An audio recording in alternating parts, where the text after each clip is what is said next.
dear brethren, stand firm, let nothing move you, and give yourself fully to the work of the Lord, knowing that your labor is not in vain. Hallelujah. We are reminded in 1 Corinthians chapter 15, verse 58, that the Lord is the one who can see our labor for Him. All that we do, all our efforts are seen by the Lord, and that everything that we do is not wasted as long as we do it for Him. Good evening, everyone, and welcome once again to our Thursday live devotion. Hallelujah! Maraming salamat po sa muli na namang pag-tune in at pagsama po sa ministry ng Alive in Christ Christian Church Global Mission.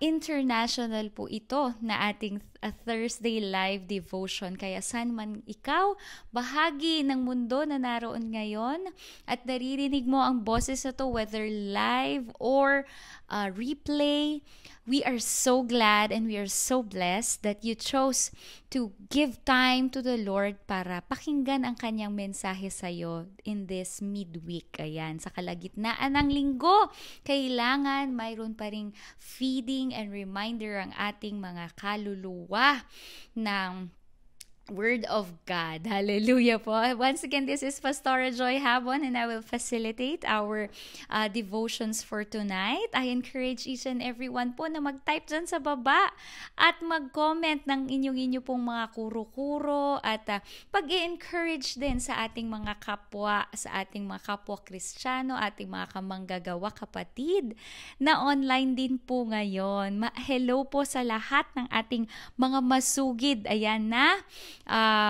Kasama sa live. Gusto ko pong batiin mula pa sa last week, kaya gusto ko po ma-special mention ang ating mga sharers, ang ating mga likers, subscribers, and most importantly, yung mga nagko-comment, ayan, nagpaparamdam sa atin.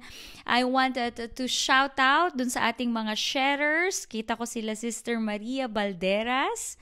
Ayan, talaga namang laging nag-share. Of course, una sa pila si Sister Lenny Gondra. Thank you so much for always sharing, not only in Facebook but also in YouTube. Ayan, marami tayong nakakalap na subscribers at mas lalo nating na ipapakalat ayun ang salita ng Diyos. Thank you, Lord Jesus. Salamat din sa mga nag-share dito. Nakikita ko, ayan pa ba? Sino po ba mga sharers natin? Si Sister Mavic Agbulig Magusib. Ayan, lagi po tayong magkasama online. Thank you, Sister Mavic, for always supporting our online ministry. Ayan, ministry din po ito.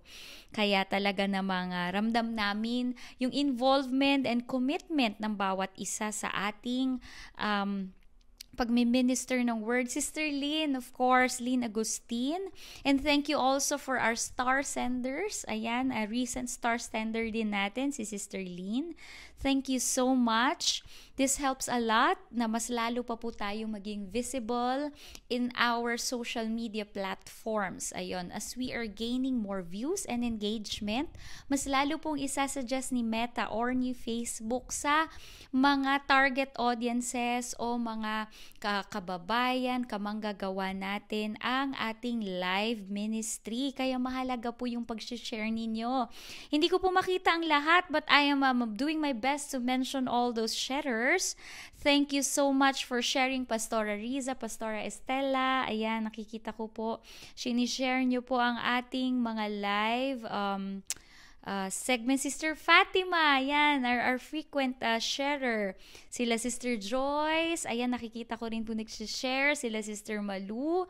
Ayan, hindi po lumalabas kasi lahat ng names dito, but on behalf of all the members of the Alive in Christ, salamat po sa mga nag-share.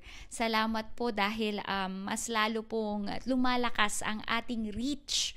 Ayan, sa online. Thank you so much also for our new members and new subscribers, new followers in Facebook. Sila Brother Melgar Luciano, ayan. At ang mga nagbabalik na mga natin, na mga frequent watchers natin, sila Sister Liza from Spain, Liza Payabia. Very active siya last week sa atin pong discussion. So, Sister Liza, thank you for helping me out na nag-preach, di ba? Sister Lenny, thank you for all your wonderful comments and inputs. Maging sila Pastora Estela na nagdadagdag pa ng karagdagang inputs. Ayan. So, thank you so much for all your comments and thank you for being active sa ating ministry na ito. Thank you din. We also extend our greetings po kina Pastora Victoria de Jesus dyan sa Mindanao and all our brethren there. Di ko na po maisa-isa dahil the whole de Jesus family who are all serving the Lord. Talaga pong we are so blessed to have you with us. Gayon din kina Pastor Rex, dyan naman ho sa Blumentritt, happy anniversary, belated na ba? Advance. Happy anniversary po sa ating main church dyan. At syempre sa ating mga kapastoran sa Valenzuela, sila Pastor Earl. Ayan, syempre si Pastor DC. Hello po. Sa ating mga kapastoran din sa Plaridel, sila Pastor Lito, si Pastor Robert, ayan, si Pastor Raymond. Hello po.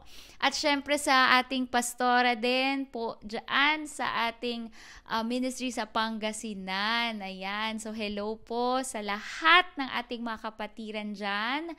At sa malaking ministry natin sa Mindanao. Sabi ko nga po, hindi ko memorize lahat dahil marami na po talaga lumalaking pamilya ng Alive in Christ. Of course, our belated greetings. Alam natin yan lahat to our senior pastor who is no other than Pastor Rodel Gabayan Sr.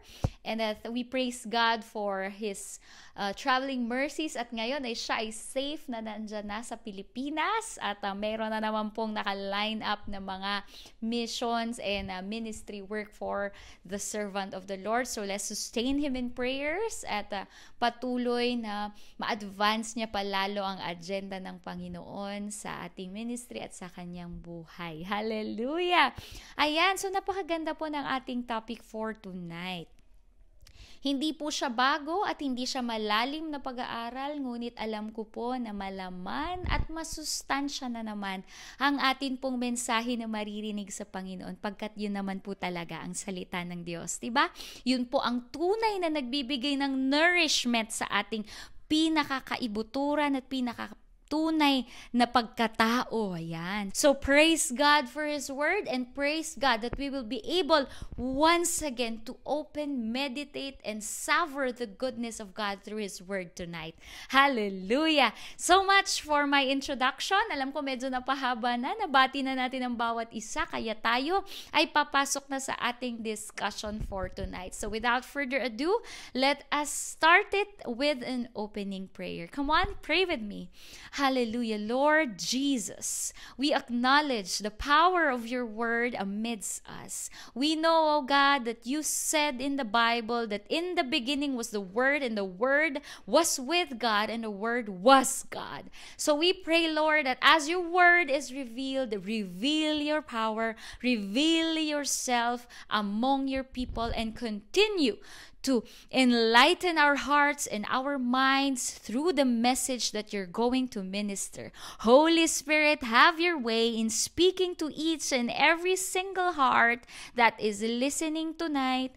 Ikaw, Panginoon, ang gumawa at magministeryo sa aming mga puso, Panginoon, upang mahit, O Diyos, matamaan, Panginoon, ang mga dapat idil at patuloy, Panginoon, na maisaayos ang dapat maisaayos at mapalago ang dapat palaguin. Maraming salamat, O Diyos, sa pagkilos mo sa gabing ito. Kami ay lubos na nagagalak at nagpapakumbaba. Handa ang puso naming sumalo, Panginoon. So have your way, speak to us, and use the mouth of your servant to speak to your people. Thank you, Lord. In Jesus' name, amen and amen. So our topic for tonight, I made the title quite long. It is already the statement of our conclusion. Ayan. Pero yun na rin ang title natin upang hindi natin malimutan. Our topic for tonight is Don't Stress, Just do your best. Ayan, huwag ka daw ma-stress. Gawin mo lang ang best mo.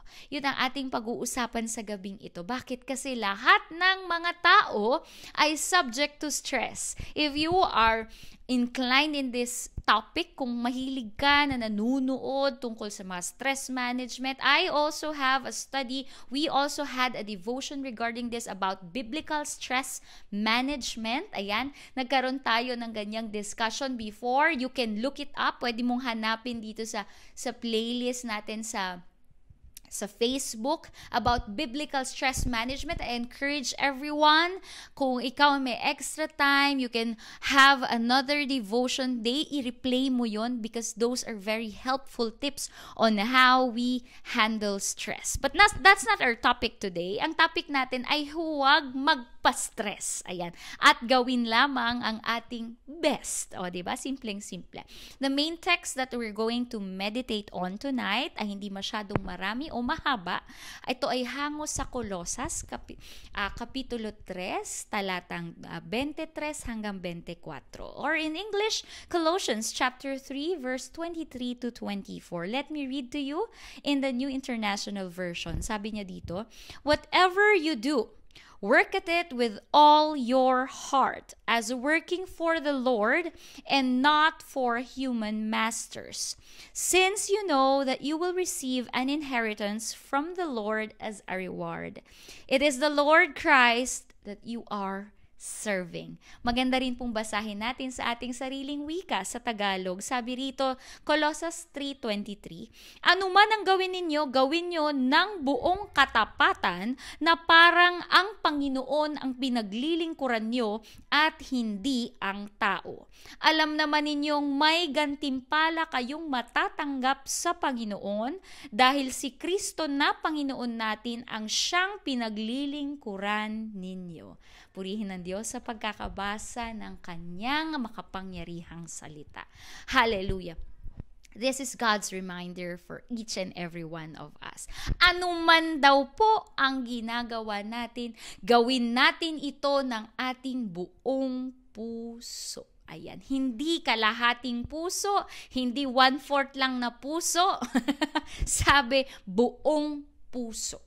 Pag sinabing buong puso, hindi ka napipilitan, hindi ka rin puwersa o tinulak lamang. Ayan. Kasama po sa pag-doing the best, kasama po sa working at it with all our heart, ay inilalagay natin ang ating kagalakan sa ating ginagawa. Hindi po sinabi ng Diyos na whatever you do in ministry, hindi niya sinabing whatever you do in school, hindi niya sinabing whatever you do inside the house. Hindi po nilimitahan ng mga talatang ito kung saan yung work na tinutukoy niya. Pero ang sinabi niya, whatever you do. Whatever you and I do, we should do it with all our heart. Ano pa? Sabi una, with all our heart. Sabi niya, ano pa? Working at it na parang sa Panginoon daw po. Sabi niya, working as for the Lord. Ayun. Ano daw man ang ating gawin ng buong puso at pangalawa para sa Diyos. Ang sinabi po nun whatever. Inuulit ko, whatever. Hindi po sinabing most of your activities, hindi pong some of your activities, at hindi syempre sa kaunting mga activities. Sinabi niya, lahat ng ating gawin ng buong puso para sa Diyos. So whatever God gave you and permitted you to do, work at it ng buong puso at gawin mo yan para sa Panginoon. Nais ko pong sabihin sa inyo, what does it mean to give God our best? Yung pag sinabing best, talaga bang best na yang binibigay natin sa Kanya? Number 1, your best involves giving God your total being. Ayan. Yung buong pagkatao. Kaya nga number 1 na Kanyang palatuntunan sa pagbibigay ng best natin sa Diyos ay dapat buong puso. Okay? Hindi sinabi ng Diyos na buong isip lamang, hindi niya sinabing buong kagalingan lamang. Ibig sabihin, gusto niya na pag may ginagawa tayo, lahat ng focus natin, lahat ng kakayanan natin, gamitin natin para sa best outcome ng ginagawa natin. Halimbawa na lamang, pinaglinis ka, halimbawa ng salamin o ng window ng iyong employer or na yung boss o ng iyong amo o kaya ng iyong magulang o kung sino man na nag-utos sa'yo. O kaya walang nag-utos sa'yo at gusto mo lang linisin ay ang bintana mo. Parang ginawa ko kanina dito. Yun ang ginawa ko kanina sa church. Ako yung naglilinis sa mga bintana ng church. So ano ang sukatan para masabi kong best ko yung ginagawa ko? Halimbawa, kung ikaw meron ka ng background kung papaano gawin ng maayos yung trabahong yun, gamitin mo ang yung isipan. Gamitin mo yung stock knowledge. Gamitin mo yung learned knowledge. Gamitin mo yung educational background. Ayan, halimbawa, nagkaroon ka ng training. Specifically, paano effectively maglinis ng bintana. O, diba? Halimbawa, alam mo na mas maayos kapag yung dishwashing liquid ang ginamit mo o yung iba ang ginagamit nila shampoo o yung iba mayroon talagang special glass cleaner. Okay? Pero limitado ka man sa resources, kung meron kang knowledge, alam mo na may mga alternative na panggamit doon. Dahil alam mo na pag ginamit mong mga tamang chemical na yon, mas madaling matatanggal yung mga nakadikit na dumi. Limbawa, meron kang knowledge na. Pangalawa, mayroon kang mga resources dyan sa bahay. Magtingin-tingin ka. Kasi sinubukan mo yung pamunas lang at sinusubukan mo at di mo maabot. What if subukan mo na magtingin-tingin at may nakita kang halimbawa yung map o yung yung parang foam na mayroong kabilang goma naman sa likod, yung talagang panlinis ng salamin.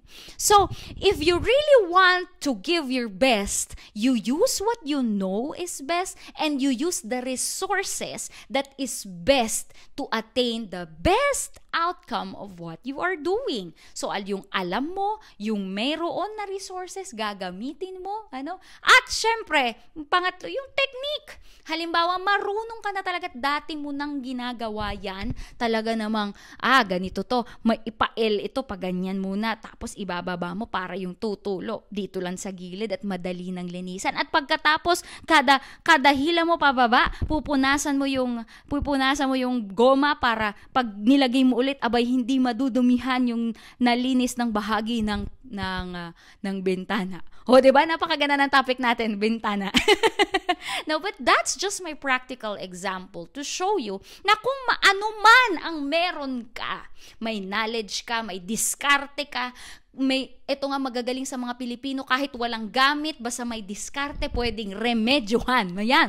Kung meron kang maire-remedyo dyan, basta alam mo na ikakabuti ito at magiging mas the best pa, yun ang ibigay mo at gawin mo. Kahit paglilinis lang yan ng bintana, kung gagawin mo yan for the Lord, gagawin mo yan ng the best. Kahit pagwawalis lang yan, pagmamap yan, kung mas kaya mo, ayun, nagawin pang mas maganda at the best, ibigay mo yung the best mo kay Lord. And this will become a part of your habit.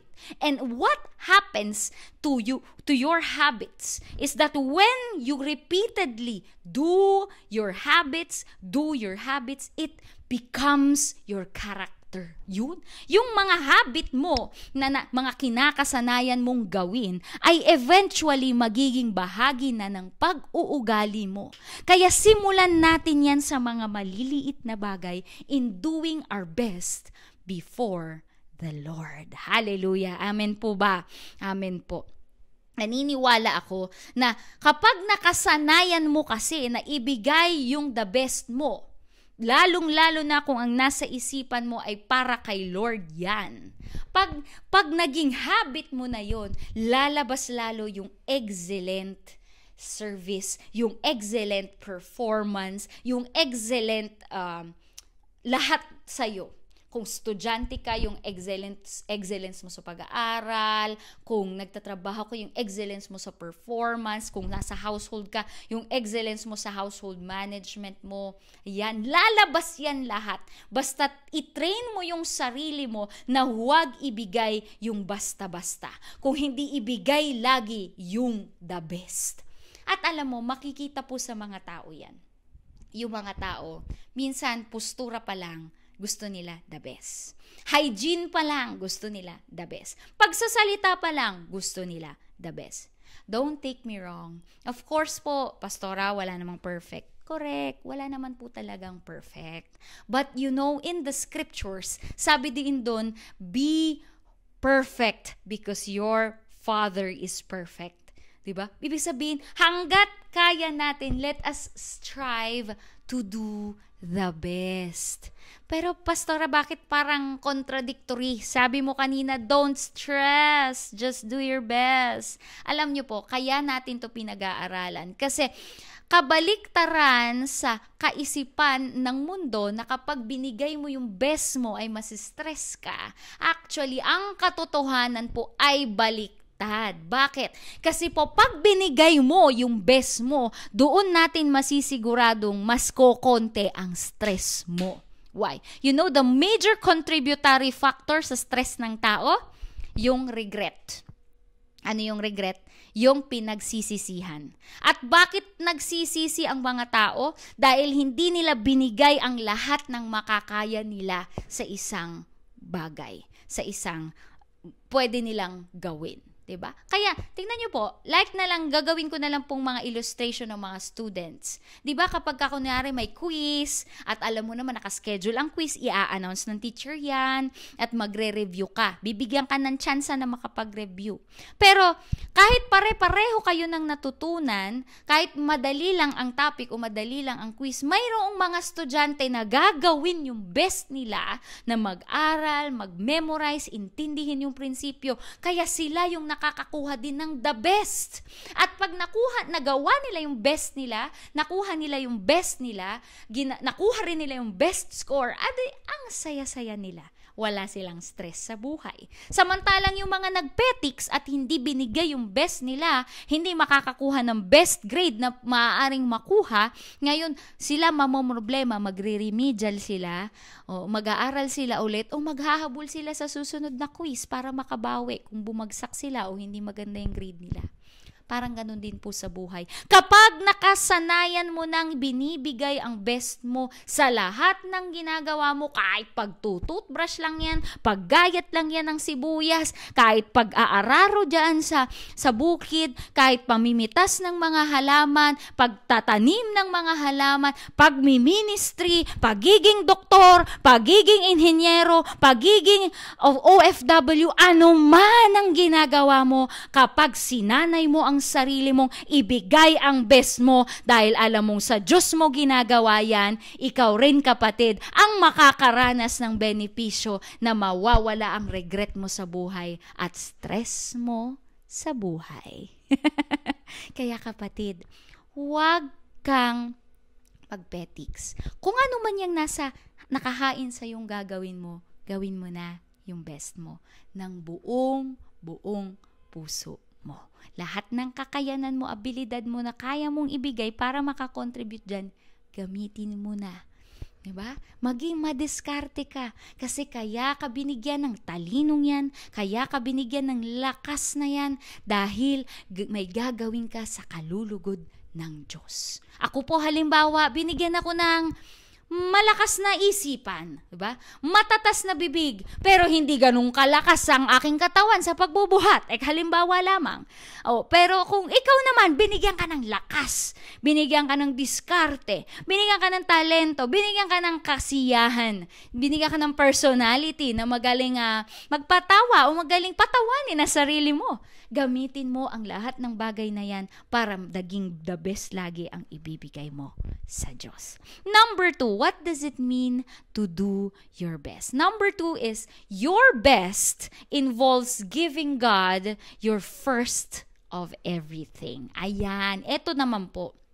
Kasi, babalansehin ko din po, sabi ko kanina, gawin mo lahat ng best mo para wala kang regrets. Okay. Pero kung minsan, dumadating po sa atin na ginawa natin lahat, nagpagal tayo ng nagpagal para ng best natin para sa Diyos. Pero, nakalimutan natin na sa umpisa pa lang ay i-commit yung mga bagay na yun para sa Diyos. Halimbawa, ginagawa ko yung best ko sa aking business. Talaga namang ibubuhos ko lahat ng atensyon ko doon. Ibubuhos ko lahat ng oras ko, lahat ng skills ko, lahat ng connection ko. Gagawin ko lahat para sa business na yun. Halimbawa lamang po. Ngunit yun pala, umpisa pa lang ng pursuit na yan. Umpisa pa lang ng pagbukas ng business na yan. Umpisa pa lang ng work na yan. Hindi mo pala sinama ang Diyos. Hindi mo pala kinonsulta sa Diyos. Hindi mo pala dinedicate sa Diyos. Hindi mo pala ipinanalangin na samahan ka ng Diyos. Nako, yun pala makikita mo. Imbis na naging for the Lord yung mga trinatrabaho mo, naging against the Lord pa pala. Dahil na-neglect mo na ang dapat para sa Diyos. Remember, all that is within us and all that we do should be for the Lord and through His help. So whatever you do it heartily, but make sure that whatever you're doing, you are committing it to Him. There is a scripture in the Bible, sabi niya, commit, diba? Your ways, commit your plans to the Lord, and He will make them successful. You will succeed, and He will make them prosper, sabi ng salita ng Diyos. So, ito naman po ang balanse doon kanina sa lahat you will strive to do your best. Balanse naman po doon, kung gagawin mo rin lang ang best mo, siguraduhin mo na nakadedicate, nakakommit lahat kay Lord ng mga bagay na ginagawa po natin. Ano man po yan, ministry man, pamilya, trabaho, whatever it is, make sure that we commit it to the Lord. Idinadirect natin sa Lord ang lahat ng ating efforts. Ayan. Kasi, alam niyo po, dito ko na bubuksan yung isang tanong ng isang kapatid na nakita ko throughout our week. Actually, last week po ito na nabasa ko. Lahat tayo dumadaan sa ganito. Alam mo, Pastora, gusto ko talagang ibigay yung best ko sa Lord, sa mga kapwa ko, sa mga kapatid ko, lalong-lalo na sa pagtulong. Ayan na, ito na tayo. Kaya lang, Pastora, alam naman po natin, tao tayong lahat, dumadaan din tayo sa mga pagkakataon na yung mga sweldo natin, naigasto na natin o naibigay na, naibayad na sa mga bills. At may mga araw talaga sa mga buwan na talagang low budget na o kaya budgeted na lahat, kumbaga may nakalaan na lahat ng pera. Kapag halimbawa sa mga ganitong panahon na masikip na yung wallet, ibig ko sabihin na talagang nakadinumero na lahat ng pupuntahan ng pera sa ngayon. Tapos biglang hihingi ng tulong. Pastora, wala talaga akong maiabot. Talagang nagigilty ako kasi gusto kong ibigay yung best ko Gusto ko talaga yung sabi mo nga, di ba, yung in-exhort mo, lahat ng meron ka, lahat ng resources ka, pag gagawin mo, kahit pagtulong sa iba, gusto mo ibigay mo yung best mo. Yes, kapatid. And the Lord understands that, and that is very good. Sa umpisa pa lang talagang ikinumit na natin sa Lord. Pero, ito naman po yung balanse ko. Sometimes, the Lord allows us to na makaranas ng ganitong sitwasyon na wala na tayo, ubos na ang ating kakayanan na tumulong sa iba. Bakit? Dahil gustong patunayan ng Diyos na hindi ikaw at hindi ako ang Savior o makakapagligtas sa taong yon sa kanyang sitwasyon. May it be a financial help, may it be a moral help, a practical help. Minsan may pagkakataon na sasabihin ng Diyos, anak, hands off ka muna, ako na muna. So what will be our part? Halimbawa, limitado ako financially, wala akong maipadala ngayon, pastora, na nagigilty ako kasi kailangan, kapatid, huwag ka mag-guilty. The Lord knows, the Lord sees, yung nga opening verse natin, your labor is not in vain. So, if you don't have the money, pray to the God who gives the money. Pray to the Lord who supplies. Kung hindi kanya dadaluyan ng financial blessing para dun sa taong yun, huwag kang mag-alala. Join the Lord in intercession. You know, Jesus still intercedes for us right now. He's our great intercessor. So when we pray for another person, it's like joining Jesus in praying. Nagjo-join tayo kay Jesus na mag-pray to the Father. Nagigi tayong advocate. Kumbaga, sumasama tayo sa advokasya ng Diyos, sa advokasya ni Jesus na pagpalain ng taong yon. So when we pray for another person, Lord, please bless this person financially kasi po may pangangailangan po siya. Alam nyo, Panginoon, sa ngayon na ako'y limitado, wala pa sa ngayon, Panginoon. Pero alam ko na kahit ako ay limitado, ikaw ay hindi limitado. Kayang mo silang pagpalain kahit hindi pa ako sa ngayon ang dadaluyan. 'Di ba po? So, commit yourself, commit it in the first place to the Lord. Commit what you do to the Lord. Umpisa pa lang. Kailangan yung doing the best for the Lord kanina, all that we have, and next, the first, every first that we have. Kaya kapag may kapasidad kang tumulong, gagawin mo yung best mo tumulong, pero bago ka tumulong para hindi magmalaki yung isip mo o puso mo na, ay, ako tumulong dyan, ako sumalba dyan, para hindi magmalaki, bago mo ibigay, mag-pray ka, Lord. Salamat, Lord, iko-commit ko ang seed na ito para sa makadaloy ka sa buhay ng taong yun. Pero Lord, sa'yo to nanggaling. Yun. I-acknowledge natin, umpisa pa lang kung saan nanggaling yung blessings na yan, yung tulong na yan, yung capacity na yan. Even alam nyo po, it is also a firm reminder to me always because like us, kunwari po sa aking profesyon, sa pagiging medical doctor, minsan, nandun yung burden sa amin na isalba, halimbawa, yung isang tao sa kanyang health condition, Pero minsan, ipapakita din ng Lord sa amin, minsan sa masasakit na paraan, sa mga heavy na paraan, na hindi kami ang tagapagligtas, kung hindi ang Diyos lamang. Na tinawag man kaming manggagamot, pero siya ang dakilang manggagamot. Kami ay instrumento lamang. Kaya minsan, Lord, bakit sasabihin nila, doktora, ba't ganon? Ginawa natin ang lahat, pinagpray natin siya, uminom niya sa lahat ng gamot, pero bakit nangyari pa rin yon? Masasabi natin na hindi po tao ang nagliligtas sa tao.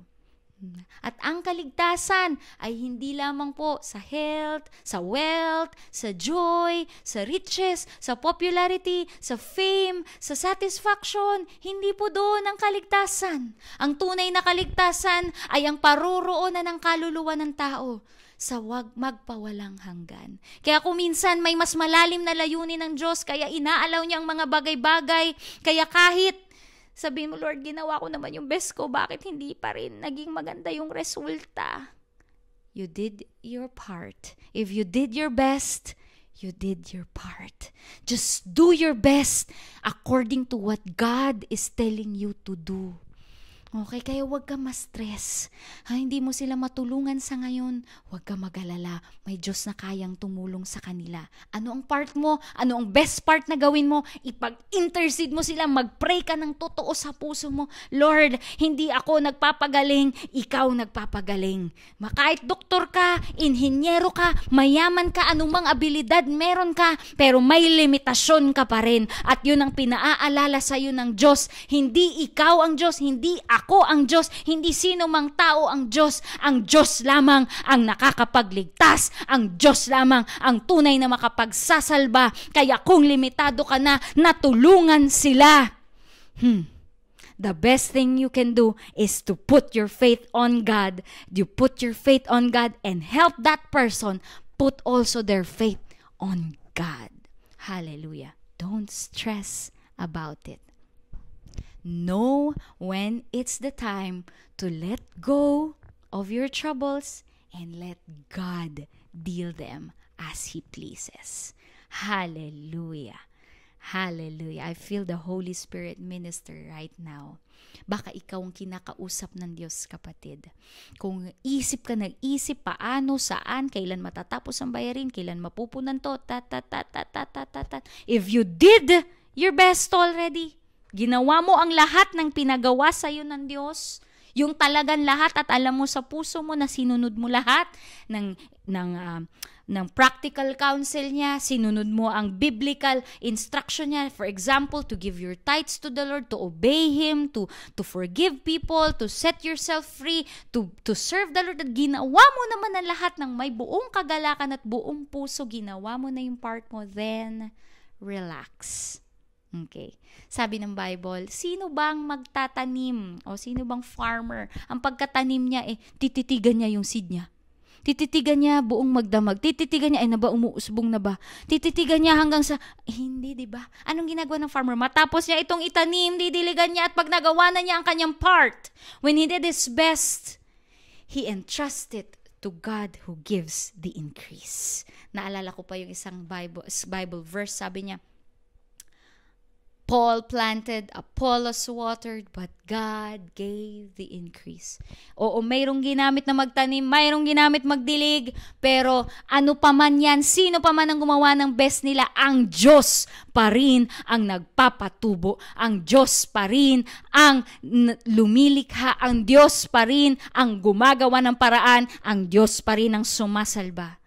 At kaya tayong mga tao, pwede na tayong ma-release sa stress natin, that we cannot save anyone. Yeah, we cannot even save ourselves because that is not for us to do. Jesus is our Savior, and when we acknowledge that, we can let go of that stress of saving ourselves. Hallelujah. Ito po yung truth, way, and life to be saved. This is the way, the truth, and the life, no other than Jesus Christ. Ano ba ang paraan? Ano ba ang katotohanan? At ano ba talaga ang buhay na niligtas at pinagpala ng Diyos? Walang iba kung hindi ang buhay na may buong pananampalataya kay Hesus Kristo. Hallelujah. Last point for tonight, your best involves giving God your most superior work. Yun. Similar to our first point kanina, sabi ko, kailangan total being. Lahat-lahat ng meron sa atin. No? Pangalawa, kailangan first. Lahat ng first natin. I-commit natin lahat sa Kanya. And then let go of what we cannot do anymore. Just surrender it to God. And the third is, give Him your superior work. Pag sinabing superior, yung top quality na kaya mo. Paano yun, Pastora? Ito lang talaga ang kaya ko. Kung yan talaga ang kaya mo, alam na ng Diyos yan. Kung hanggang dyan ka na, basta binigay mo na yung best mo na yan, masaya na ang Lord dyan. Halimbawa po, ang aking anak ay 3 years old. Hindi pa siya masyadong magaling mag-drawing. Pero kahit nag-drawing lang siya na napakaliit na bilog, at binigay niya sa akin, at sinabi niya sa akin, Mommy, I draw that because I love you. That's my gift to you. Binigay ni Sean sa akin, napakaliit na circle lang. Ang laki ng papel, pero parang dumi lang. Gadumi lang yung drawing niya. Pero sinabi niya sa akin na yun daw yung best na ginawa niya at masayang-masaya siya na binigay niya yun sa akin. Hindi ko hiningi sa kanya na gawin niya yun, pero may kusang loob siya na gawin yun para daw pasayahin ako at dahil mahal niya daw ako. Ano ba, sa tingin niyo, hindi ko ba tatanggapin yung ginawa niya? Aba, syempre, tatanggapin ko. Dahil sa kapasidad niya, yun na talaga yung the best niya. Hindi pa siya magaling kumapit ng ballpen o ng lapis. Pero nung ginawa niya yung circle na yun, he did his best. Kinontrol niya ng maigi para lang makagawa siya ng circle. And I know his capacity. And at that young age, I know that he really did his best. That's why when he gave it to me, I was so happy. I accepted it with my whole joy and whole heart. At sinabi ko, anak, dahil ginawa mo yan, may reward ka sa akin. Sabi ko. Ay, mga kapatid, totoo po, may limitasyon tayong bawat isa sa ating mga ginagawa. But that doesn't stop us from giving God the best. Because God deserves the best.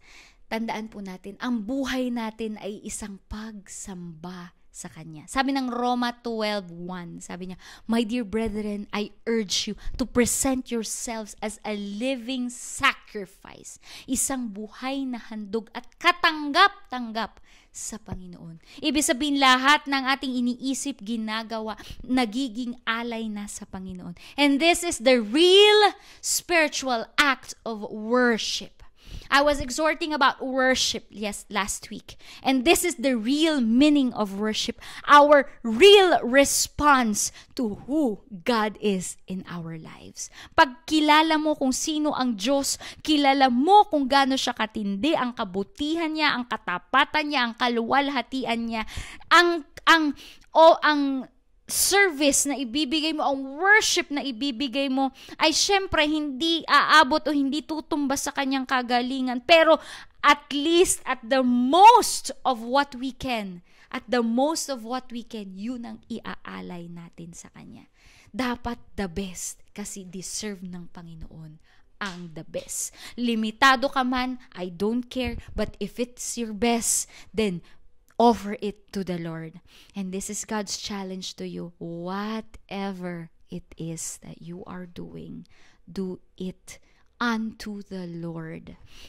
Kaya nga po, kapag itulag yung mindset natin, hindi ka na laging sin conscious. Hala, baka magkasala ako. Hala, baka sa gagawin ko to, baka hindi malugod si Lord. Kasi kung gagawin mo yan para sa Diyos, tutulungan ka ng banal na Espiritu na piliin ang katuwiran at hindi gawin ang kasalanan.